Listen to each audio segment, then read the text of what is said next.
بسم الله الرحمن الرحیم. راځو د آیفون موبایل نه بس څنګه په دغه رقم ښکلی ډیزاین جوړوو. دغه خپله مینو به ځان ته څه رقم داسې لوکس راولو لکه څنګه چې په تاسو په دې عکس کې وینئ. د دې لپاره چې دی تاسو به اول راشئ دې سیټینګ ته. سیټینګ نه وروسته چې دی دلته به لاندې راشئ دې وال پیپر ته. په دې وال پیپر کې به چې دی د ایډ نیو وال پیپر ته به راشئ د دې ځای نه او د لاست انډ ته به راشئ د دې ځای نه چې دی تاسو به یو کلر چې دی سلیکټ کړئ د دې ځای نه او د دې کلر په دې کونج کې دغه ځای کې یو ټکی دی په دې باندې به کلیک کړئ او د دې ځای نه به دا تور کلر واخلئ.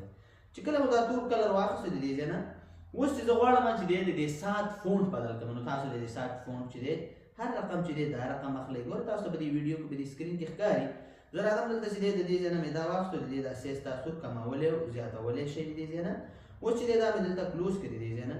ګوره تاسو چې دی دې ته نور رنګونه هم اخیستی شئ د دې ځای نه. زه به وایم چې بیخي دقسې یو رقم رنګ راکړه راته بیخي داسې تور رنګ او دا به چې دی تاسو د دې ځای نه کلیک کړئ دلته وګوره د دې ځای چې کله تاسو کلیک کړئ زه وایم چې دلته ما سره دې ځای کې دغه کوم یو د هوا حالات چې دي دا هم راته راکړه د دې ځای نه. دلته چې دی د دې ځای نه ګوره دلته راواخله خو ګوره دلته اوس دا نه راځي دلته پکې دلته نور ایډ دي د دې ځای نه دا ایډ دي. اوس وګوره د دې ځای نه تاسو سره په دې شکل کې ایډ ویجټ شي د دې باندې به تاسو کلیک کړئ دا به تاسو ته راشي. زه وایم چې دا الارم ساعت هم راته راکړه دا بل ساعت هم راته راکړه او دا چټ جي پي ټي هر څه چې دی تاسو ګوره 3 دانونه زیات نه راځي ښه 3 دانونه چې دی زیات نه راځي. نو دا به تاسو د دې ځای نه څه کوئ ایډ به کوئ.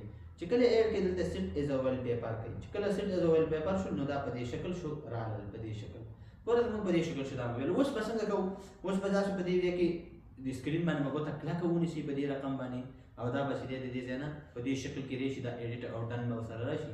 تاسو به په دې ایډیټ باندې کلیک کوئ او بیا به چې دی تاسو راشئ دلته په دې ایډ ویجټ باندې به کلیک کوئ.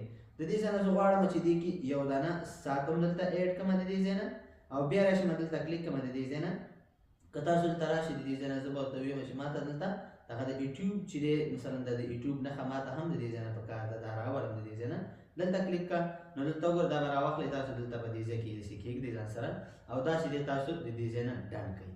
بیا چې دی دلته بیا ګوته کلکه ونیسئ د دې ځای نه او بیا د ایډیټ ته راشئ کسټمایز ته راشئ. په کسټمایز کې چې دی تاسو دقسې رقم پیج واخلئ د دې ځای نه نو تاسو اوس وګورئ دلته مونږ سره چې دی مخکې چې ما تاسو ته کوم عکس ښودلی و زموږ آیفون موبایل چې دی ټول په دې شکل باندې شو. نو هیله ده چې دغه یو سیټینګ تاسې په خپلو موبایلونو کې خپل آیفون موبایلونو کې وکاروئ. زموږ د یوټیوب چینل او د فیسبوک پیج لایک کړئ. د الله په امان ښه وخت ولرئ.